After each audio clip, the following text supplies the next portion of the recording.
Warriors with the win Friday, and then Utah ended up beating Detroit on Friday. They had lost 4 in a row. Bogdanovich, he had gone through a definite openings. They just missed a shot. Wiggins chasing Conley around. He's got Looney on the switch. Ingles poked away by Porter. Ingles getting it back. Cycle now to Conley. Reload 3.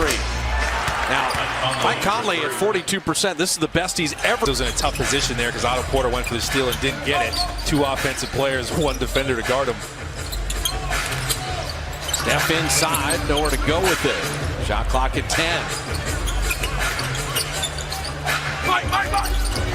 Looney will shoot it over Gobert and drop it in. And you credit Utah, they had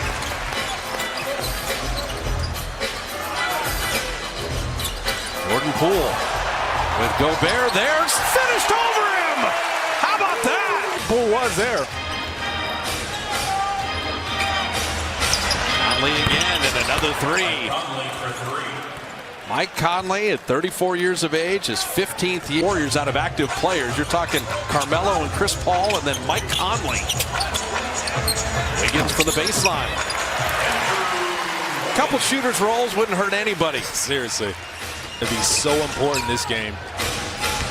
Ingles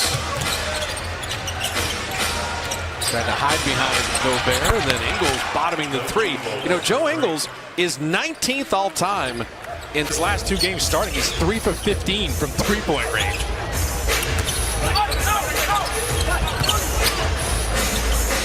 See all that attention on Steph. Conley has guarded him well throughout his whole career. Curry, the fadeaway. How pretty was that? That ended up being. We see him work on that in warm-ups before the game. Warriors are 4 of 6. Utah's 4 of 4. We said which team would break out and have some hot shooting. Both have answered that. Bogdanovich, nice step around. Now, I'm going to go on a limb, Kalena, and say if Utah doesn't miss a shot. Forrest has checked in to deal with Steph. Wiggins a good look for 3. Otto Porter and Wiggins working together on that side. Backdoor cut by Steph. Gobert is there.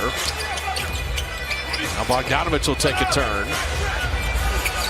They get Gobert out of the lane. That's what they want. So Looney going to try to work inside, and he will! Flip it in and draw the foul. So that time, last play last night, there was no real screen, right? Just a little V-cut, get open guards, and he trusts his lateral quickness. It's really impressive. Steph's got a good look at a 3. But Damian Lee got a piece of O'Neal. Made that a much tougher closeout. 168 straight games with a 3 made, the continuing record. Bogdanovich, man, that was clever. Yeah, he's attacking inside the 3-point line right now. And that's good for a score in their rhythm. He averages 18 a game, so when he was scuffling shooting the ball, it took Utah out of their rhythm. Offensively, they're the high-scoring team in the league, are the Jazz. Looney to GP2, had it knocked away by Forrest, but stayed with it. His react twitch muscles, and his defender didn't stay in between him and the basket, just cut back door. His cutting IQ is so high. And Forrest trying to turn the corner. He will get the foul and get to the line. See, that's what Trent Forrest wants to do. He's not really through tough stretches and you're getting a few more L's than you expect. That's when the team dynamic. Here at Chase, this is a great week. It is. With Utah tonight, Dallas on Tuesday. Steph said we're staying together, and that's the key. And the Jazz have to do that. Minnesota on Thursday, and then Brooklyn on Saturday. So Warriors 4 games at home. They're all spaced out with a day off in between. Wiggins on the block. That baby hook, and Clarkson bothered him enough. He pulled it short.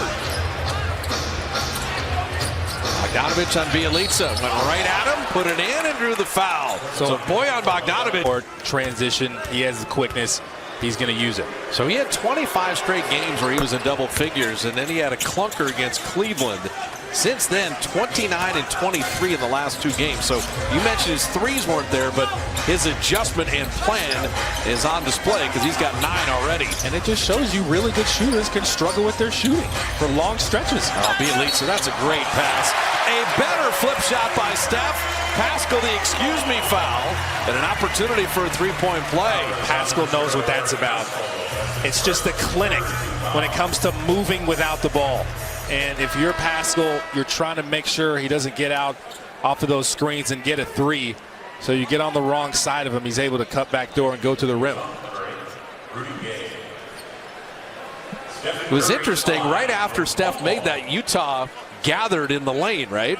You know, they did the big circle, except Gary Payton, he was in there as the sixth member of the Jazz. We've seen Rondo do that at times. Man, that was funny. Sometimes you just try to get in there and see what they're talking about. It's like, hey, wait, what's the next play we're running on the other side? Yeah, see if you can infiltrate the enemy.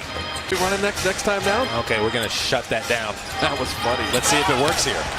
Yes, that works when Forrest got all the way to the rim. I don't care if you're in their huddle. You're not going to stop that if you don't force him to the screen. There's no help on the other side. So Steph with Pascal on him. Curry's got 8 here. Bogdanovich has 9. Step back 3 on the way. And rimmed it out. One thing with a player like Bogdanovich, as hot as he is, the rest of his team's going to find him. Rudy Gay is checked in, and he's a vet that knows that. Ride that hot hand. They're looking for Bogdanovich right away. This is what good teams do. Someone's rolling, who can score, keep on going to him. And D. Lee, he battled. He got a whistle in the backcourt there. Trent Forrest tried to